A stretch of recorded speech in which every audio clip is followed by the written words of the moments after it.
Welcome back guys. This is Ashwin here. In this video, we are going to see about how to crack job interviews part 2. So this video will be focusing on technical interview round.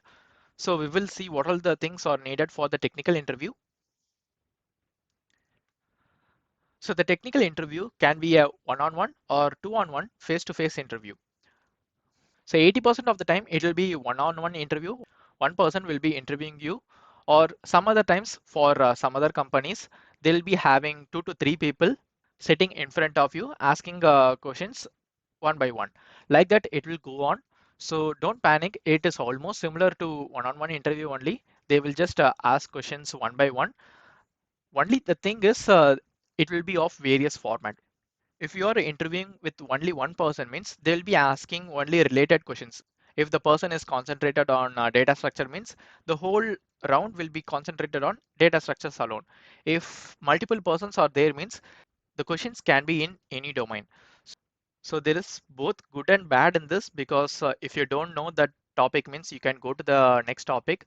Like that, you will be having some advantages in two-on-one interview. So the next thing you have to remember is have a hard copy of your resume. At least have 2 hard copies. Usually the interviewer asks your resume when the round starts and give it back to you when the round ends. To be on the safe side, have at least 2 copies of your resume, and it is definitely important for placement candidates, like in college placements. Sometimes if the person forgets the resume, means it will have a bad impact on the score. So try to have a resume in hand when you are going to the interview process. So the next one is wear a formal dress for the interview.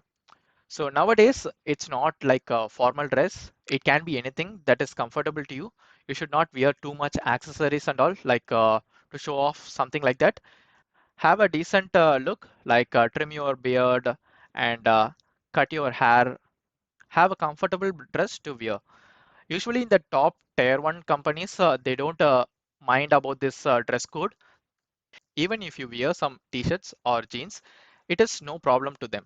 But for some other companies, you should have a formal dress. For girls, they should also wear some common dresses. So for tier 1, it's not a problem. For remaining companies, at least try to wear a formal dress. That is a bonus point for you. So the next thing is body language. The interviewer usually observe your body language. From this alone, the interviewer can judge you whether you have some confidence or not. They can even judge you by shaking your hands. While shaking your hands, if you loosely shake your hands like with no effort, means they will know you don't have that much confidence. If you have that much confidence, means you will just grab his hand and shake confidently. So that is like one example. It can be anything, like sitting straight and comfortable, watching eye to eye with the interviewer, and boldly ask questions. It can be anything. So be sure have a proper body language with high confidence. So the last one you need to do is revise one-page overview of important topics. I will go to the important topics in the upcoming part of the video. You can get this overview in Geeks for Geeks. If you type that particular topic and get a one-page overview, means it will be there. It will cover all the important concepts, some definitions, and with some examples also they'll be having. If it's related to data structure, means they'll be having some small code snippets that will be very helpful to you in the interview process. So try to revise each time when you're going for the interview. That will definitely give you so much confidence. Okay, moving on to the next part, technical interview tips. So the first one is prepare at least 30 seconds to 1 minute introduction about yourself. So try to say your name, your education, what department you are studied or you have studied, in which college, what are your extracurricular hobbies, like related to professional kind of thing. Don't say watching Netflix and listening to music and all. Mention your achievements, your area of interest, past projects. Like that, you can mention some important stuff that is not that much in the resume. So don't say the information that is already in the resume. Try to say some information that is outside of your resume. And the next one is pick one programming language to explain the answers. Usually in technical interview, especially you are in a computer science background means you need to have one programming language to explain everything. I usually go for Python because it's not too much syntactical. It is almost similar to English language. You can also say it as a pseudocode. So that is easier for the interviewer, even if he doesn't know the language. I can just explain it as a pseudocode. So that is one advantage. Still, you can also go for C++ or Java. It can be anything. Mostly the interviewers will know all the languages, so you don't need to worry about that. Especially, they just only go for the logic. Even if you do make some mistakes while writing the code in paper means it doesn't bother them. So it's not that much of a problem. So the next thing is know some standard definitions of common questions.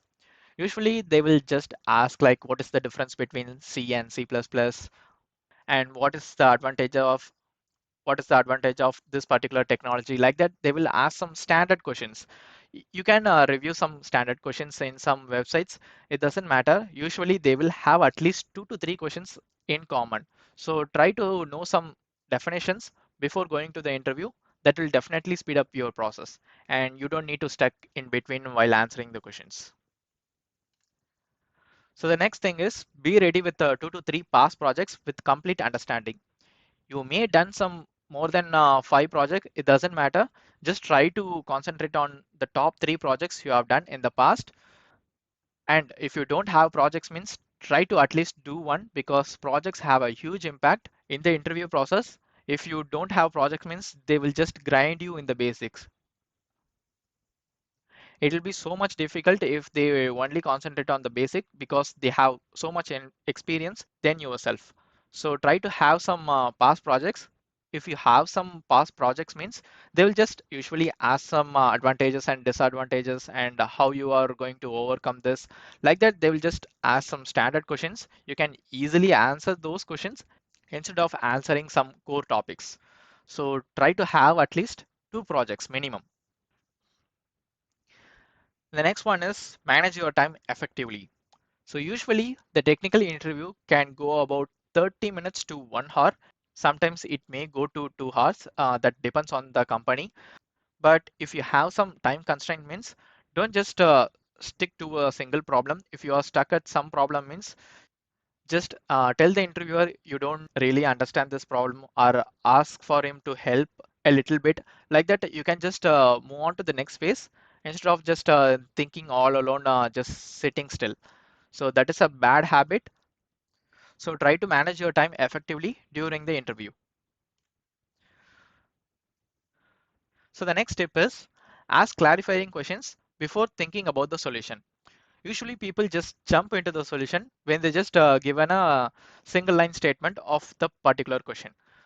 Don't just jump into the question, because they have so many constraints in that question. Like if you go for system design means you need to ask some storage specifications, what is the processing, how much you need to process. Like that, you can ask so many questions to the interviewer that will easily solve your problem. You can ask any question to the interviewer in order to understand the question clearly. Don't ask some silly questions, just ask some meaningful question that is related to the solution. And even in between you can ask some questions. That is not a problem. Don't just blindly jump into the solution on the interviewer's first statement. So the next one is explain coding answers before solving it. When the interviewer asks you to solve some problem means just try to explain him the overall logic of this particular solution. After that, if you get a green signal from the interviewer means start writing the coding answer. So that is the overall process. If you just starts your answers means sometimes the answer may wrong. So it will definitely save some time for you and the interviewer also. So try to explain the coding answer before solving it. And the next one is think your thoughts out loud.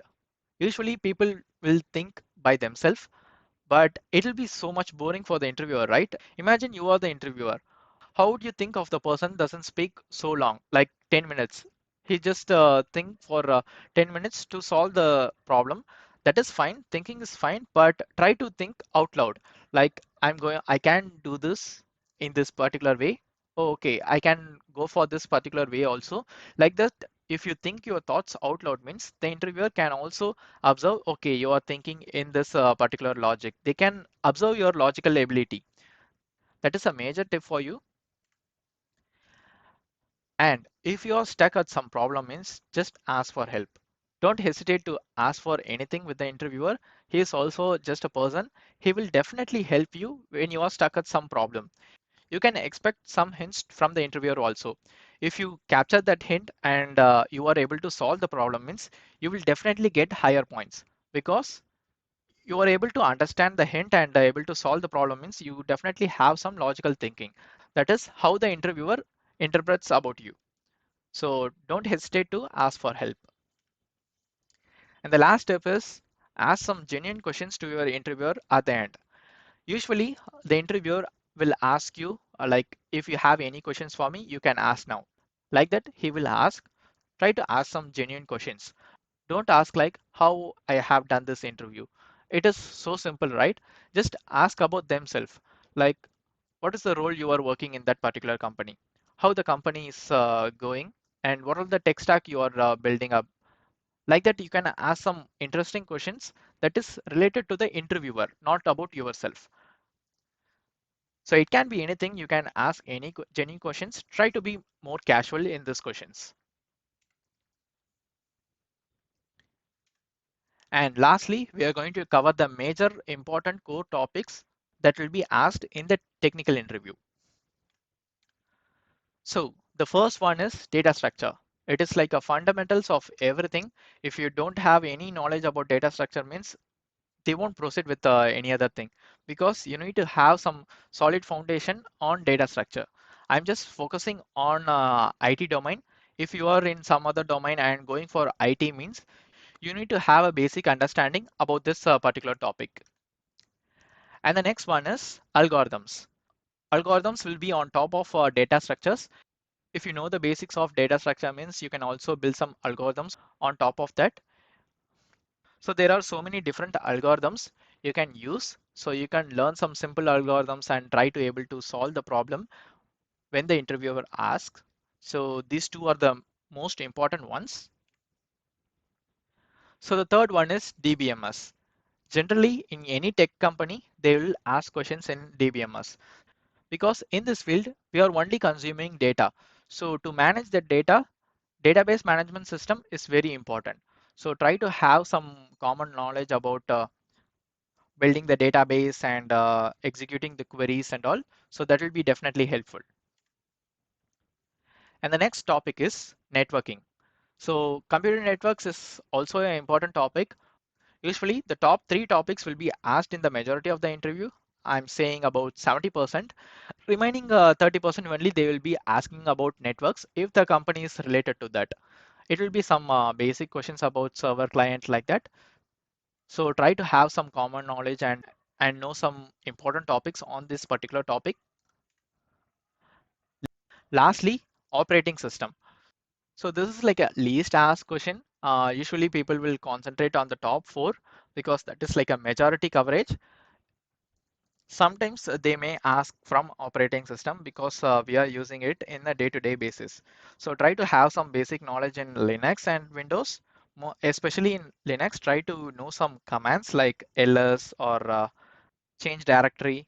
Like that, try to learn some commands and the fundamentals how the operating system works, like scheduling algorithms. It can be anything. So try to have some, at least know whether the topic is there in this particular section. So that is really important.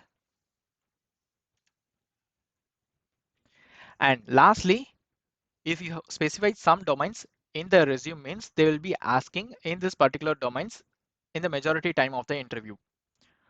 So the domains can be AI, cloud, blockchain. These are some popular domains trending in this era. So try to have some projects on this domain. So you won't be getting questions from the other topics. So the top five are some core topics.